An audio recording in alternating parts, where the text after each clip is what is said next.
Hi friends, അസ്സലാമു അലൈക്കും. എല്ലാവർക്കും പുതിയൊരു വീഡിയോയിലേക്ക് സ്വാഗതം. ഇന്നത്തെ വീഡിയോയിൽ കാണിക്കുന്നത് അയല മീൻ വളരെ ടേസ്റ്റി ആയിട്ട് വളരെ ഈസി ആയിട്ട് എങ്ങനെ ഫ്രൈ ചെയ്തെടുക്കാമെന്നുള്ളൊരു വീഡിയോ ആണ്. അതിനായിട്ട് നമ്മൾ ഉപയോഗിക്കുന്നത് പച്ചക്കുരുമുളകാണ്. പച്ചക്കുരുമുളക് ചേർത്ത് നിങ്ങൾ മീൻ ഫ്രൈ ഒരിക്കലെങ്കിലും ചെയ്ത് നോക്കണം, നിങ്ങൾക്ക് ഇഷ്ടപ്പെടും. അപ്പോൾ നമുക്ക് മീൻ ഫ്രൈ ചെയ്യുന്നതിനുള്ള മസാല കൂട്ട് തയ്യാറാക്കാം. അതിനായിട്ട് കുറച്ച് കുരുമുളക് ഇതുപോലെ ഒരു മിക്സിയുടെ ജാറിലേക്ക് ഇട്ട് കൊടുത്തിട്ടുണ്ട്. കൂടെ നമ്മൾ ചേർത്ത് കൊടുക്കുന്നത് കറി ലീവ്സ് ആണ്. കുറച്ച് കറിവേപ്പിലയും കൂടി ഇട്ട് കൊടുത്തു. ഇനി വേണ്ടത് ഇഞ്ചിയാണ്. ഇഞ്ചിയും ചേർത്ത് കൊടുത്ത ശേഷം ഇതിലേക്ക് കുറച്ച് വെളുത്തുള്ളി അല്ലികൾ ചേർത്ത് കൊടുക്കാം.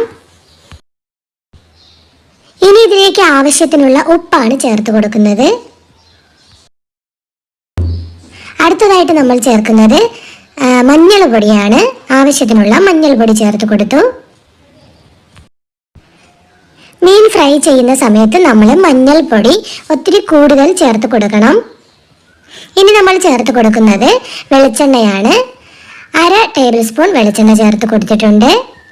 ഇനി ഇതിലേക്ക് അരമുറി നാരങ്ങ പിഴിഞ്ഞ് അതിൻ്റെ നീരാണ് ഒഴിച്ചു കൊടുക്കുന്നത്. ഇതെല്ലാം കൂടി ഒന്ന് നല്ലതുപോലെ അരച്ചെടുക്കാം. ഇപ്പോൾ ഞാനിവിടെ ഇതെല്ലാം കൂടി അരച്ചെടുത്തിട്ടുണ്ട്. നമ്മുടെ മീൻ ഫ്രൈക്ക് വേണ്ട മസാല റെഡി ആയിട്ടുണ്ട്.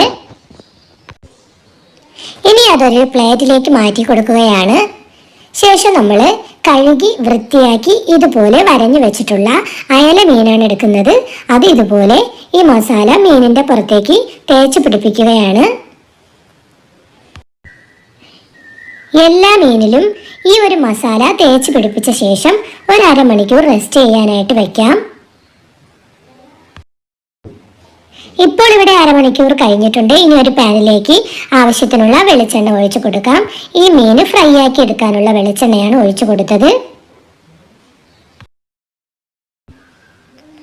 എണ്ണ നല്ലതുപോലെ ചൂടായി കഴിയുമ്പം തീ ഒരു മീഡിയം ഫ്ലെയിമിലേക്ക് മാറ്റി കൊടുക്കണം.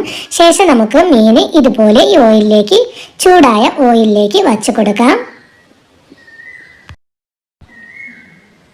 ഒരു ഭാഗം മൊരിഞ്ഞു കഴിഞ്ഞാൽ നമുക്ക് മറിച്ച് വിട്ട് കൊടുക്കാം. അങ്ങനെ മീൻ രണ്ട് വശവും നല്ലതുപോലെ ഫ്രൈ ചെയ്ത് എടുക്കണം. ഇപ്പോൾ നമ്മുടെ മീൻ ഫ്രൈ ഇവിടെ റെഡിയായി വന്നിട്ടുണ്ട്. ഇനി നമുക്കിതിനൊരു പ്ലേറ്റിലേക്ക് മാറ്റി കൊടുക്കാം. ഇപ്പോൾ നമ്മുടെ മീൻ ഫ്രൈ ഇവിടെ റെഡി ആയിട്ടുണ്ട്. ഇനി ഇതിൻ്റെ മുകളിലേക്ക് കുറച്ച് മല്ലിയില വിതറി കൊടുക്കാം. അപ്പോൾ പച്ച കുരുമുളക് അരച്ച മീൻ ഫ്രൈ ആണ് ഇവിടെ തയ്യാറാക്കിയിരിക്കുന്നത്. പച്ചക്കുരുമുളക് അരച്ചുകൊണ്ട് നിങ്ങൾ മീൻ ഇതുവരെയും ഫ്രൈ ചെയ്തിട്ടില്ലെങ്കിൽ ഇതുപോലെ ഒന്ന് ട്രൈ ചെയ്ത് നോക്കണേ. വളരെ ഈസിയും ടേസ്റ്റിയുമായിട്ടുള്ള ഈ ഒരു റെസിപ്പി നിങ്ങൾക്ക് ഇഷ്ടപ്പെട്ടെങ്കിൽ ലൈക്ക് ചെയ്യാനും ഷെയർ ചെയ്യാനും സബ്സ്ക്രൈബ് ചെയ്യാനും മറക്കല്ലേ. അപ്പോൾ അടുത്തൊരു വീഡിയോയുമായി ഞാൻ ഉടനെ വരുന്നതാണ്. അസ്സലാമു അലൈക്കും.